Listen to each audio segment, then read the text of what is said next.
I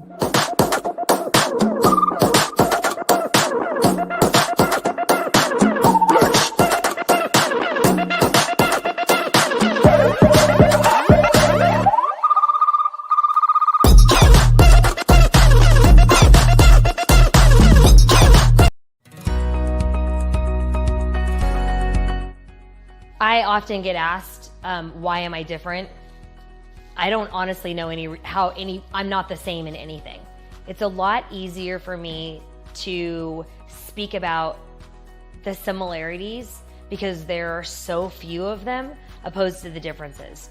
I'm different in every single way. I'm not woo-woo, I'm not attaboy, I'm not find your power, be in the love, I'm not any of those things. I am outcome-driven, results-oriented, really, really focused on getting your business sustainable and successful. So I often get asked why I don't smile a lot, and it's because I take your investment and your time and your resources very seriously. So we actually have real metrics. It's not get on the phone and chat and tell you how beautiful you are today and talk about your trip and things like that. Yeah, there's some of that because that's just building rapport, but there's really, truly results-driven metrics on getting your business launched and up and successful and what's next and figuring out a trajectory report, figuring out a pathway, and more than anything, a blueprint or a roadmap. So you go, oh, this is what I'm supposed to be doing, or hey, I'm ahead of the game. You always just know where you stand and where you are because there's a measurable difference and metrics. And I haven't found that out there. I find a lot of people talking about how great they are, but I don't see a lot of results around actual coaching or performance.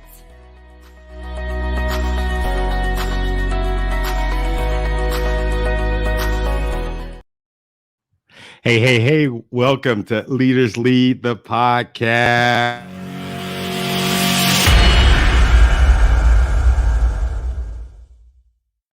I like doing that.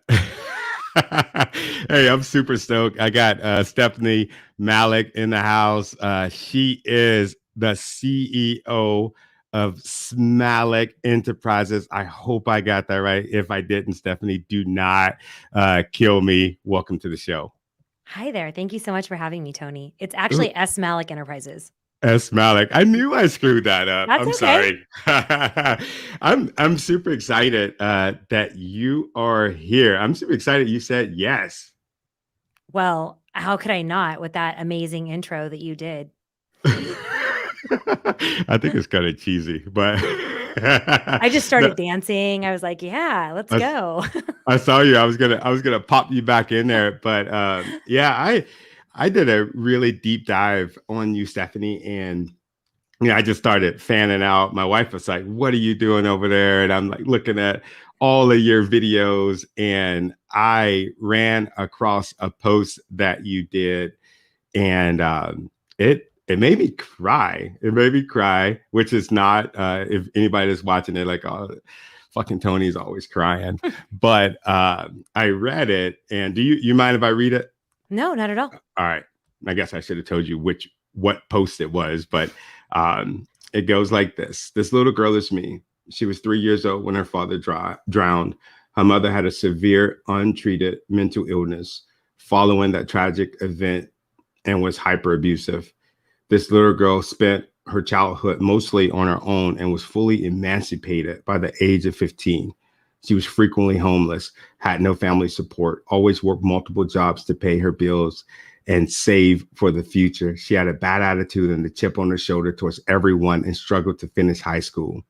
With no guidance, she chose the wrong husband and became a single mother at 22 years old. Her wrong decisions in life clearly made her family disappointed. She was her own support system and her daughters too. Each day was a struggle for a variety of reasons. She understood why or how.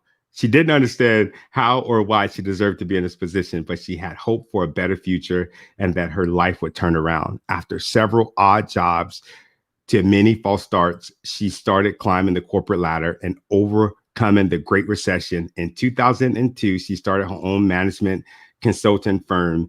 And in a little under a year, it became a global consultant firm. She has worked with thousands of inspirational leaders, top athletes, high performers, and huge names around the world. For 16 years, she remains involved as the chairman advisor of Malik Co. Today she is the CEO of SMALIK Enterprises. I said it right that time.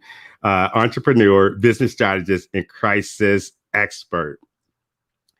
Why am I sharing this story? Because 70% of the girls feel more confident about their future after hearing from women role models. If I can turn the obstacles into opportunities, so can you.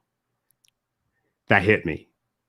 That hit me so freaking hard, because I get DM'd a lot from people that are going through so much, and they're just like, how the hell am I going to make it out of this? I don't have a job. Like, I just got fired. I just got a divorce.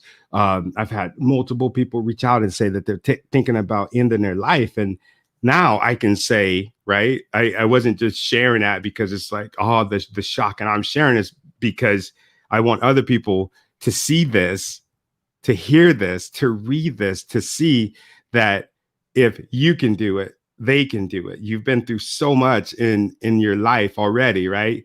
And I think you're special. I know you're special. So I don't know, man. I'm getting chills just talking to you right now. Like, what were you thinking? Was it hard for you to write that? You know, let me tell you something. That's the first time that it's actually been read back to me. So that actually made me a little emotional.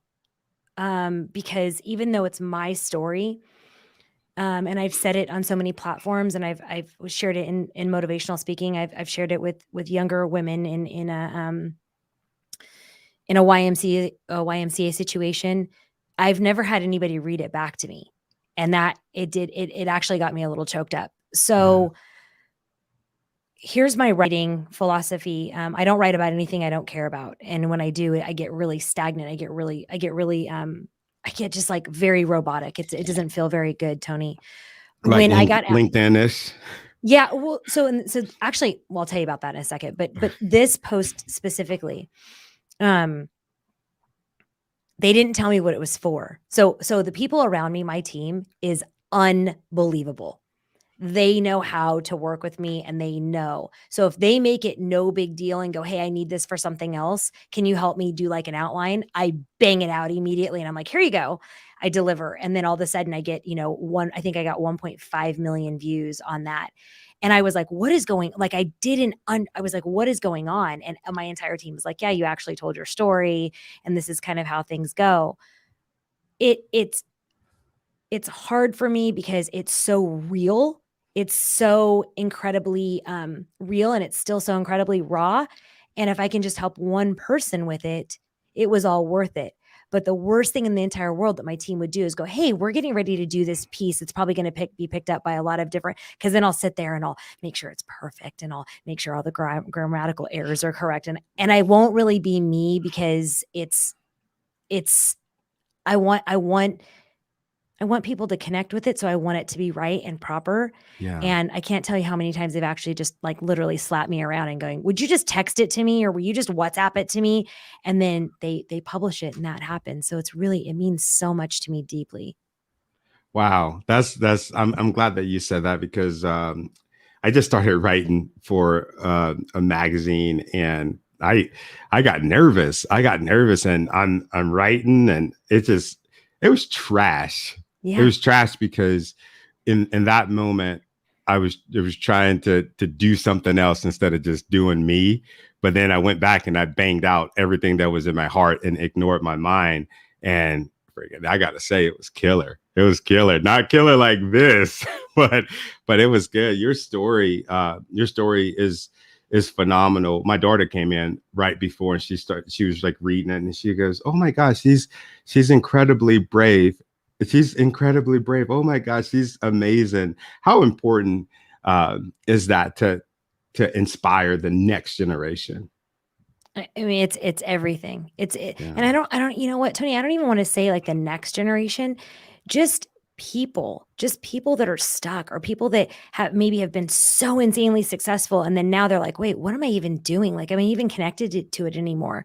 Or people that maybe haven't gotten to be successful yet, but have put in so much work and they're just tired. They're getting weary. They're getting really just frustrated. So the next generation is super important. I have 4 kids. I mean, that's incredibly important to me, but I think everyone is important in what we can bring out to inspire and impact them. Oh, that is so beautiful. So I was looking at your bio, and you went from being homeless to where you are right now. You can admit you're a superstar. You admit that, right? I wouldn't say I'm a superstar. I would say I worked Stop. really, really hard. And I had a lot of no's, and I had a lot of false starts, and I had a lot of grabbing my own face and slamming it through a wall. I love that. It wasn't easy. It wasn't easy at all, but I didn't have an option, Tony. I had a little baby that was like looking at me and she'd kind of gotten used to eating. So, like, unfortunately it was really just, I had to do it. So did you make a lot of mistakes kind of coming up? I mean, that's a series, my friend. Like, if you want to have me back for a podcast series where we, go live 14 hours a day for like 3 months, we might cover half of them. Let's do it. What was one of your biggest mistakes that you can share? Ooh, embarrassing ones. Yeah. Oh gosh. Because the reason I'm asking you this, because I feel like a lot of people, when we start throwing around the term leadership, right? Leadership, we think about metrics, we think about different numbers and stuff like that, like corporate, smorporate kind of crap. Mm-hmm. But I believe that the leader is within, and the leader within knows how to get over and through obstacles. We're not perfect. So that's why I asked you that, because I want people to see, like, look at Stephynie Malik. This is what she's had to overcome. I mean, I'll give you 2. I'll give you 2 very simple and stupid ones, but that people still talk about now. Okay. Like this is like, I want to give you something impactful that you're going to be like, whoa, that did not even happen. The very first corporate dinner I got invited to was traumatic, because I was the youngest one. I was the only one. I was the youngest one. I was the least educated one, and I was the only woman. And this is by a previous CEO who was a billionaire. And I had hit my quota, and he passed me in the hallway and he said, "Hey, we're all getting ready to go to dinner. We're getting ready to go, blah, blah, blah." And so the first thing is I didn't have anything appropriate to wear, because I hadn't been making money for very long. And I was paying for daycare that was so much money. And so I was horrified because I didn't have anything to wear, first and foremost. And I made a giant excuse that I'm sure he saw right through. Okay. But then he said, "Well, just come as you are." And he's like, "And I'll leave from here as well." So I was like, okay. So long story short, we get to this restaurant. I've never been to a restaurant where a dinner, and this is 1996. Okay. So this is years and years ago. I'd never been to a restaurant where a actual dinner was $50. Like, it was $50, and then there was things that were on the side that said sides, and I was like, wait, the whole dinner doesn't come? Like, and then that's a lot of money right there. I mean, I was sweating, and then I was like, do they pay for it? Do I pay for it? This is going to be horrible. Like, I couldn't even get my head around it. And so this place, Tony, was a place where all the waiters serve at the same time. Have you seen that? Like, where they all come and they set the plates down at the same time? I've never, only at a wedding. Okay. It was very wedding style. Correct. Yeah. Okay. Yeah. And so I'm sweating, and I'm like a complete mess. And this woman brings over this really beautiful like cup, and she sits it down next to me. And then there's water, and then there's another water, and then there's a wine glass. And so I'm like, what the hell? Everybody's sitting there talking, and I'm like getting ready to talk next. And I reach over and I grab the thing that I thought was a glass, and I start drinking it, and it was a finger washing bowl. Yeah. Oh my God. Are you serious? And I'm drinking it, and everybody turns around and looks at me, and I was like, I didn't know what to say or what to do. And then the lady next to me, who was a server, she was a server. She was coming up behind me, and she like tilted my arm back. And then she's like, "I am so sorry I put that in the wrong place." And she reached over me, and she took the cup away from me and then replaced it with another cup that looked similar. So it looked like she made the mistake and I didn't. It was horrifying. To this day, it still comes up. Remember when Steph drank out of the finger bowl? I mean, it was hysterical. Who would know that? I would know. I would do the same thing. I didn't know it at all. The second worst mistake that I've made that probably a lot more people can identify with was Siebel Systems, which was purchased by Oracle, was my first large client for Malico. And I was referring to SAP as SAP. And I did it everywhere. I said, SAP. And everyone was like, that was fun.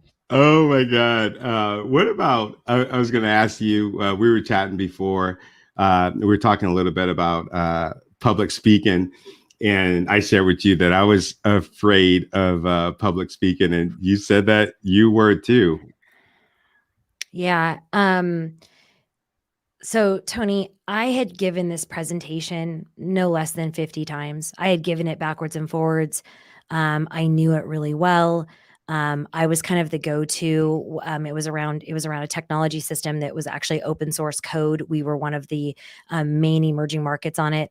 I knew this backwards and forwards. I had given it so many times. And I got up, they asked me if I would do it. And I said, yes, because I needed to practice my public speaking anyway, because I was getting ready to do an informational workshop for my company.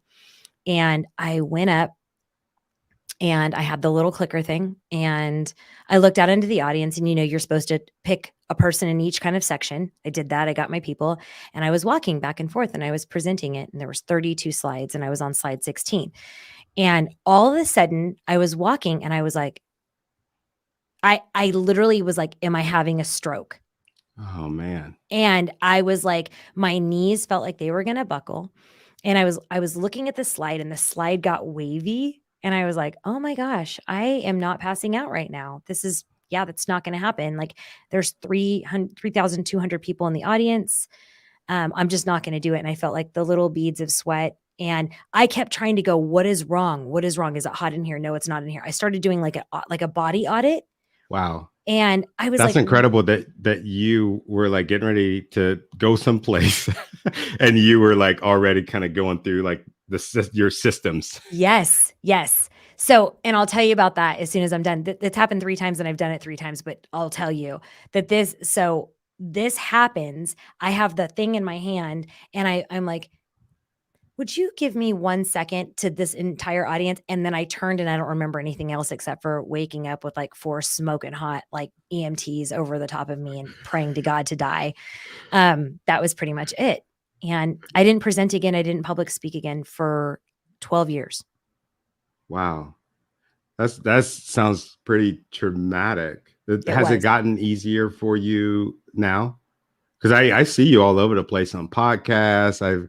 I think I've seen a couple slides where you were presenting, and you're an amazing public speaker. Well, thank you so much. It's not so much that it's gotten easier, Tony. I just have more of a purpose.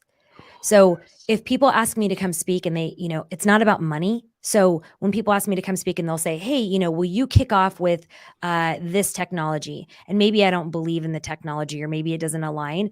I will say, thank you so much for thinking of me. I can't tell you how much I appreciate it. I feel like Tony would be so much better suited for this because he's done this, this, and this. So while Hook it up. Yeah, right. Exactly. And I do it a lot. I probably only say no to or yes to 50% of the speaking engagements because I'm still a little nervous or a little shaky about me being heavily aligned with it. I haven't graduated to the place where I could just take any engagement and be like, let's do this.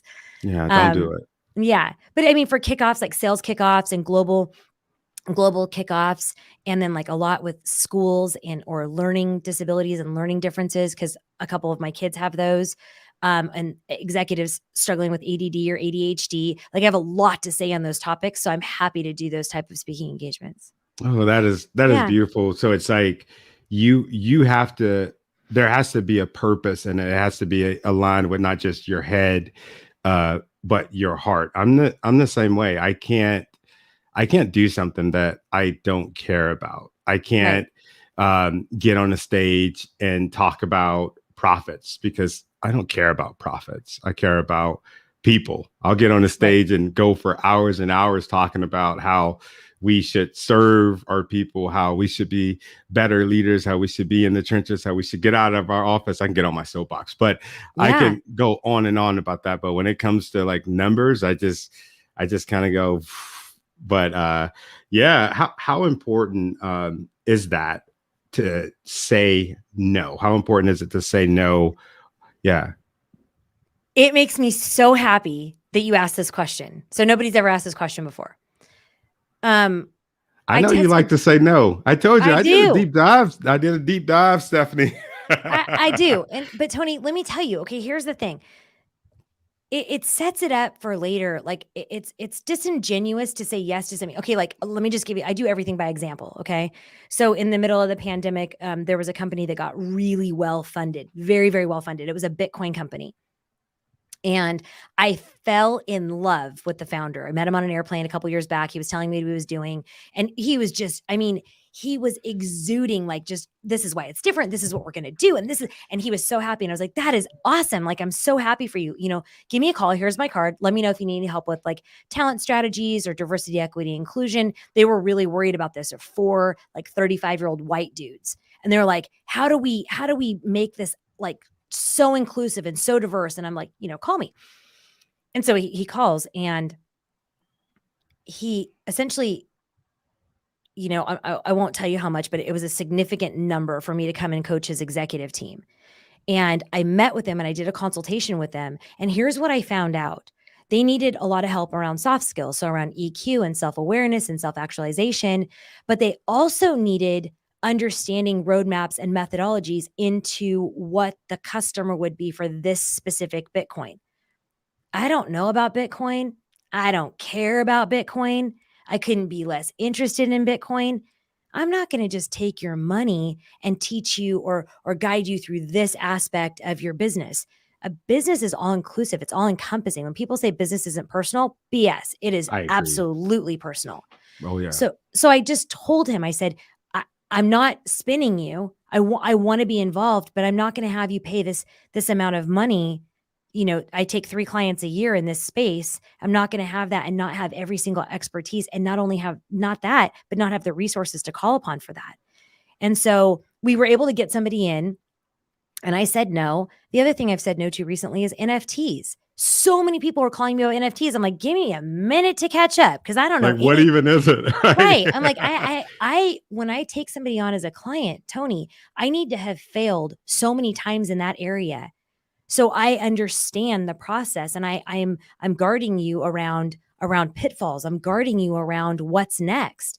And if your coach or your consultant can't talk to you about where you have failed, they aren't a good coach or consultant. And I hadn't failed in these areas because I hadn't even tried. So I was not the right person for them. I had to say no. Oh, I love that. There's so many people that they would just say, yes, say yes to everything. That's what I've heard. Say yes to everything. And I'm just like, so you can look stupid and take somebody's freaking money that you don't deserve. Like, yes. what is my audience? They love you, Stephynie. I appreciate you. Thank you so much for the vulnerability. Like I really believe that people learn from hearing stories like this, from hearing, you know, the afraid of public speaking. My mentor said, why do you tell people that you're afraid of public speaking? Aren't you worried about not getting the job if you tell people? And I'm like, no, dude, when I start telling people that, dude, people start like looking me up even more, because they want to see me get nervous. They want to see if I'm going to sweat. It kind of adds to it, but it helps those people that are going through the same thing, that maybe they have to get up and they have to do a presentation. They could say, well, shit, if Stephynie can do it, if Tony can do it, then maybe I can do it. But yeah, you mentioned about a mentor. You said that you have a mentor, correct? I have several mentors. Several. I do. How important is that? I say this all the time, and I think people think I'm kidding. I think surrounding yourself by people that are not yes people are the best environment for growth opportunities within your personal and your business life. a lot of times whenever I coach people, I'll coach a president of a Fortune 500 company, or I'll coach a new president that's in a reach position that's getting ready to IPO. And I say, think of it like this: who's your personal board of advisors? And they say, well, what do you mean? And I say, does your wife push back? Does your brother push back? Do you have friends that push back? Do you have colleagues that push back? Your peer group push back? Are you able to be yourself? Being a leader is lonely, Tony. It's lonely.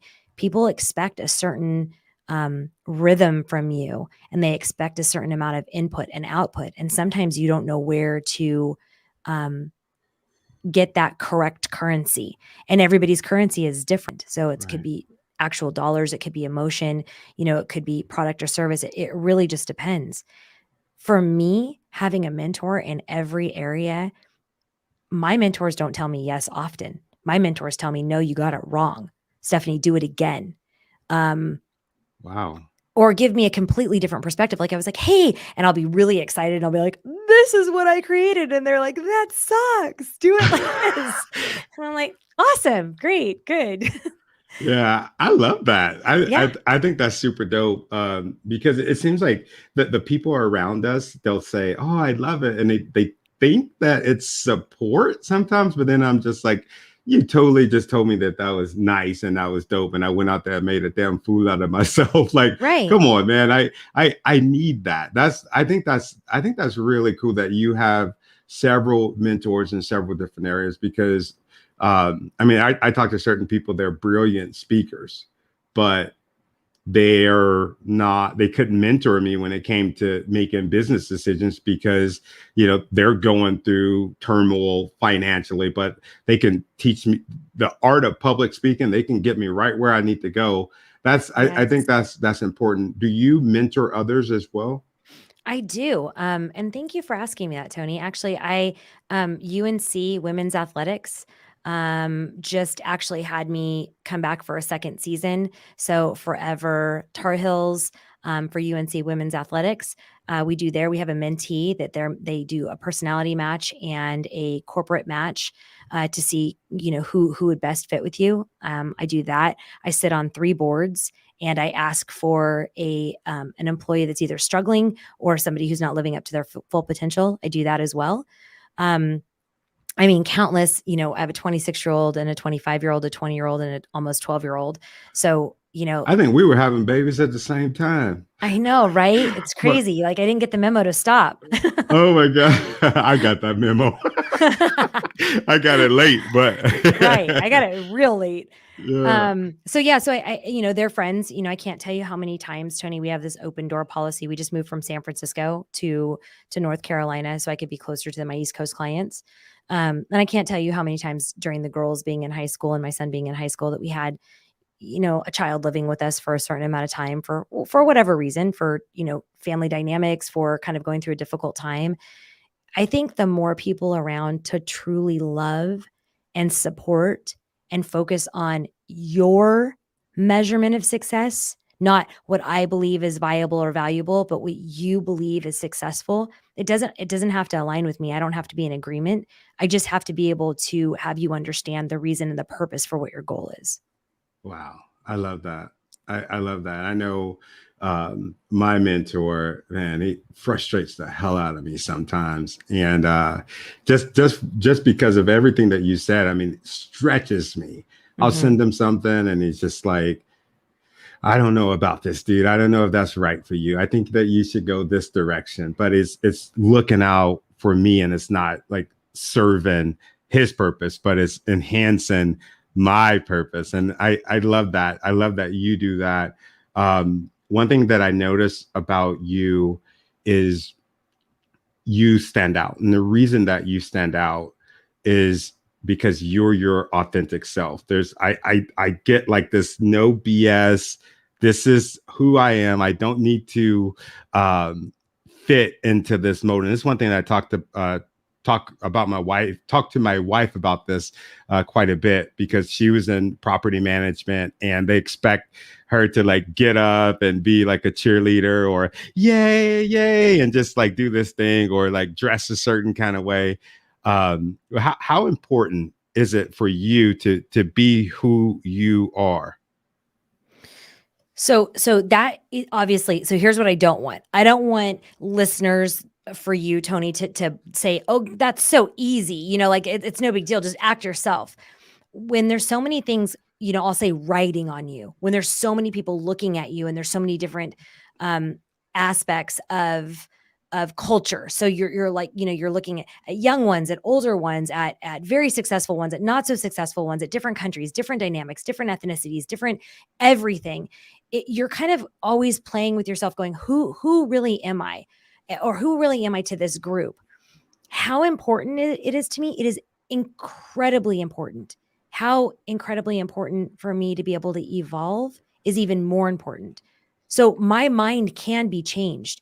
You know, I'm very thankful. When you look at my social media, there's not very many naysayers, not very many, but there are naysayers. And my team is amazing. They will literally throw it over to me. And I'm like, huh, you know what? Let me think about that. And my mentor told me, you're the only person that I know that does that. Usually it's just a quick fire back and be like, well, this is what my opinion is. But I don't. I want to meet that person where they are. And I want to go, do I have that wrong? You know, I'll give you a great example that we probably will have a conversation about, but like Black Lives Matter. Okay.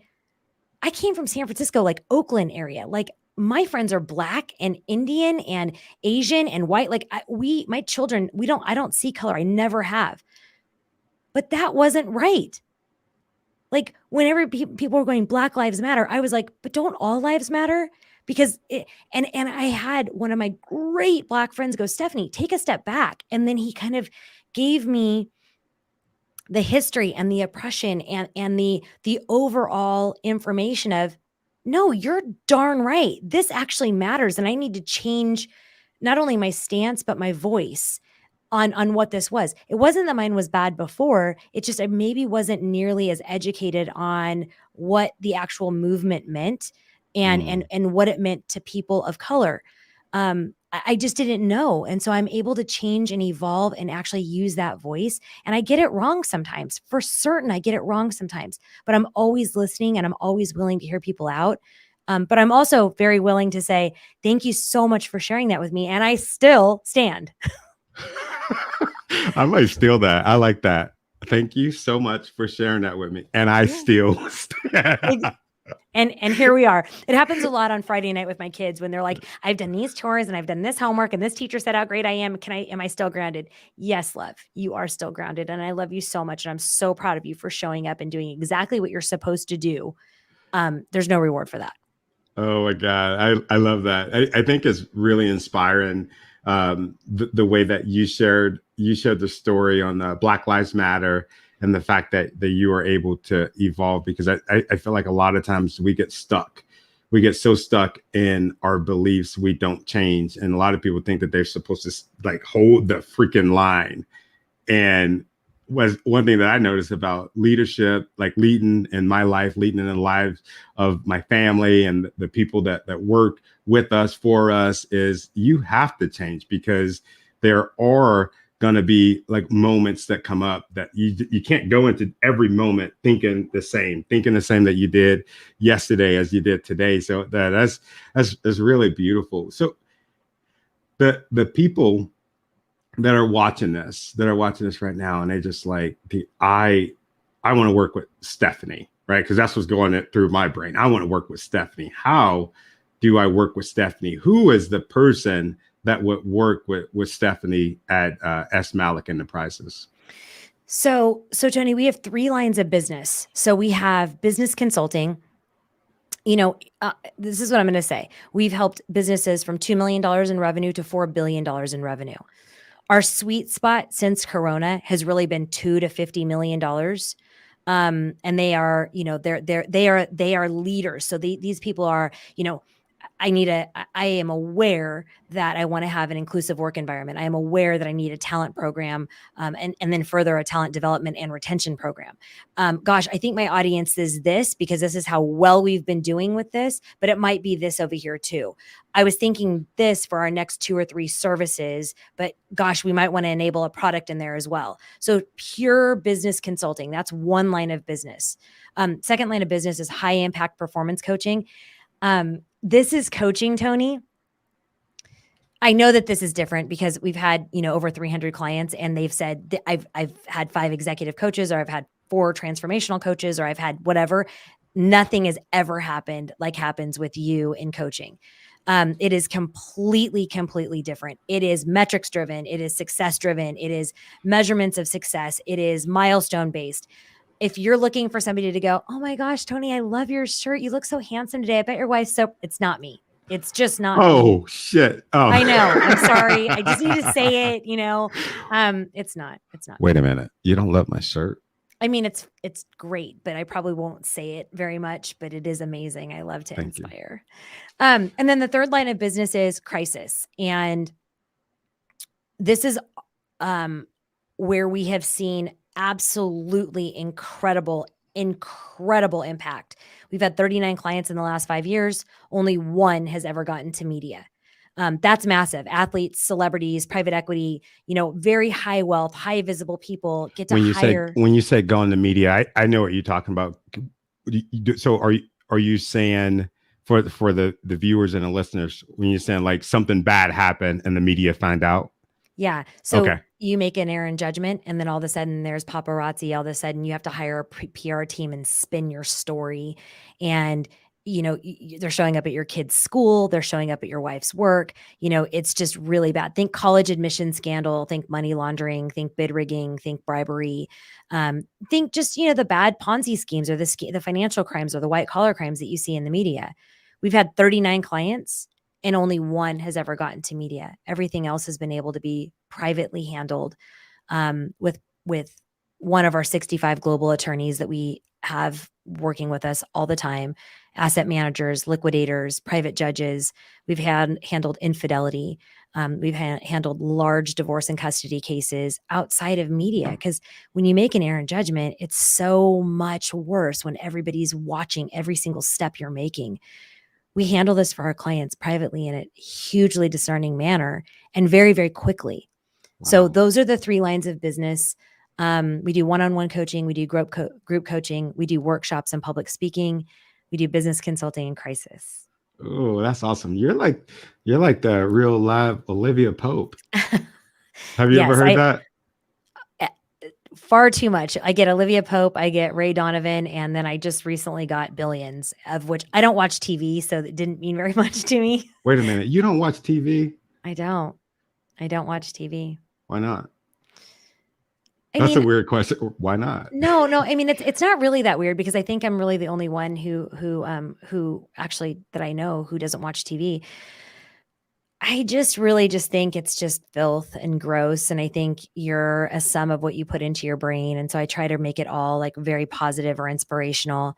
I also try to read a lot of my clients' books, or a lot of my peer groups' books, to understand what's going out there for them. It's not to say that I won't, if I'm on an airplane or something and I'm done with my work, that I won't, pop on a movie. But it's actually really funny, because we were just talking about it as a family the other day, and I'm not sure I've seen anything other than Disney in like a strong 2 years. Oh man. So that means that it was kind of just on, and you put it on for the kids, and that's incredible. I know if I was a company, I would be like, I'm a hire SMALIK. They don't even watch TV. That's pretty dope. Well, it's actually, and Tony, that you make a very good point. So, when there's all these scandals and everything going on, like there's, people go, oh, you're a crisis communication firm. No, we're not a crisis communication. We don't communicate. We don't. No, you squash it, right? Yeah, we, and that's right. And so when we have gotten clients that are like in the middle of like the media or the paparazzi, we'll get them in the middle. And it's so funny, because my team just go like, they'll come in with a or iPad, and they'll start showing me the videos, because they know I haven't seen it. Like they'll know that I have like no idea. And I'm like, oh my God, that's so awful for the family. Like, and it's been going on for a month, Stephynie. I just don't know. Wow. I wish I had that discipline, because sometimes I'll be watching TV and I'm just like, this sucks. I like it, but it sucks. I should probably do something else, and then I'll turn it off, or I'll just leave it on. But yeah, that's super. Have you always been like that, like not watching TV? No, I mean, if you think about before the pandemic, Tony, I was with a client. So I was with a client, or I was with kids. So I was really, if I'm with a client, if I'm coaching a client, I want to see them interacting with their team. I want to see them interacting with clients. I want to see them interacting with the C-suite and the board. So when am I going to be watching TV? I barely get into the hotel and I'm like shoving a bag of chips in my mouth. Like I'm not trying to be watching TV. Like it just didn't happen. So after that, my husband will tell you the story that I get very upset if I watch something and I don't know what happens. So I'm a bad binge person. So, he had me watch this stupid intervention program and, intervention. You've seen this, right? Okay. So I've never seen it before in my life and I will never see it again. But he shows me this kid that's like messing up his entire world, his entire life. And he's got his face underneath hand sanitizer and he's drinking hand sanitizer.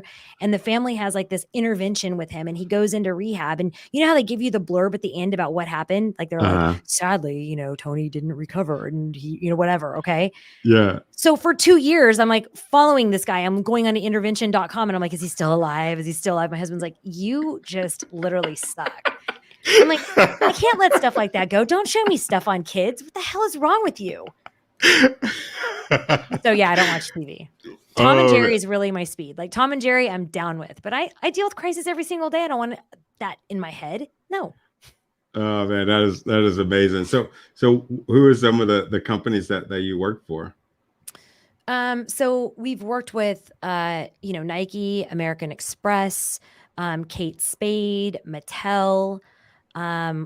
We've done a lot with private equity firms. We've done a lot with just personal wealth. So maybe an executive who's worked for a larger firm who has, really noticed that he wants a different type of leadership, or he wants to kind of come across a little bit more connected. Maybe he's gotten feedback that, he's untouchable or unapproachable, or, maybe there's been a huge churn within the company, Tony. So we've worked with a couple of companies lately that have had significant diversity, equity, inclusion issues. And, they maybe think that you solve that with an audit, and you don't solve that with paper. You solve that with conversations. So, we've worked with banks, we've worked with tech companies. We've worked with so many different companies, for growth, whether it be business consulting growth or whether it be high performance growth. I'm brutal. Like nobody's like, oh my God, Stephynie is so nice. She's so sweet. It's you stretch, you reach. If you're not ready to work, get out. Like get out, because you paid me for results and we have a timeline of results of what that is. That's not to say that I'm not absolutely kind and empathetic and warm and embracing, and I will use my network to get you to your next level. But I will never work harder than you work. So show up and do what you're supposed to do. And I don't know if you saw my post yesterday, but for crisis, mess up, fess up, clean up. Don't pay me a retainer and then look at my face and lie. I'm on your side. Like I'm here to help you. I'm here to move you through this journey in a fashion that is not public for your family and for your children and for your husband or for your wife. Help me get there by being truthful and honest. Just help me. Like, let's do this together. It's a team. It's a partnership, but it's not overly easy, Tony. Oh man, I love that. I love that you said that, because I think a lot of people in those situations, oh, it's going to be okay. I'm going to take care of everything. You're saying, you screwed it up. I'm going to show you how to do the work, and you're going to fix it. Right. Right. And you're going to fix it. And a lot of times fixing it might mean connecting with people. Like, I recently started the podcast Spin It, and people were like, oh, kind of what you do, like you kind of go in and spin it. No, what I'm spinning your obstacle into an opportunity. And that's really what's happening. When you talk to my previous clients, or you talk to them now 2 or 3 years later, which was the worst time in their entire life. They had been fired, they had been divorced, they had been caught cheating, they had taken money. Now they're like, God, you just gave us a totally new perspective. It's not that we didn't do it or that we didn't have a consequence around it, but there was so much growth in that prospect. There was so much incremental. My wife and I are better, or my husband and I are better, or you know what? My son called me from college and we spoke for an hour and he didn't ask me for anything. We actually just spoke.